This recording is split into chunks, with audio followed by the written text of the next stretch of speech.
আমাকে লেবুটা মাখা করে দেবে? মাখা খাবি? হ্যাঁ। চল তাহলে করে দিই। Hey guys, welcome back to my mini blog. আমি তোমাদের সানা। আজ আমি 10টার সময় বসেই ছিলাম, তাই ভাইপো একটা লেবু এনে বললো আমাকে এটা মাখা করে দেবে। তাই ছোট ভাইপো যেহেতু আবদার করেছে, মানা করার যায় না, তাই আমি নিয়ে লেবুটা কাটতে শুরু করে দিলাম।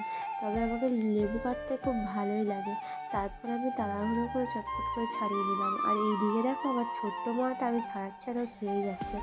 তারপর আমি লেবুর মধ্যে দিয়ে দিলাম একটু নুন, লঙ্কা আর অল্প পরিমাণে চিনি দিয়ে আমি আচ্ছা করে মাখিয়ে নিলাম। মাখানো হয়ে যাওয়ার পর আমি আমার পাপার কাছে একটু নিয়ে গেছিলাম, আমার মাকে দিয়েছিলাম। তারপর আমার ছোট্ট ভাইপোটাকেও দিলাম। তারপর আমরা সবাই খেতে স্টার্ট করে দিলাম। আর লাস্টকালে এত টেস্ট হয়েছিল, এত ভালো লেগেছে, মানে আর লেবু তো নাই কিন্তু হাতের শেষ নেই। হাত চালিয়ে যাচ্ছে কিন্তু লেবুই আর নেই। খুব টেস্টি হয়েছে।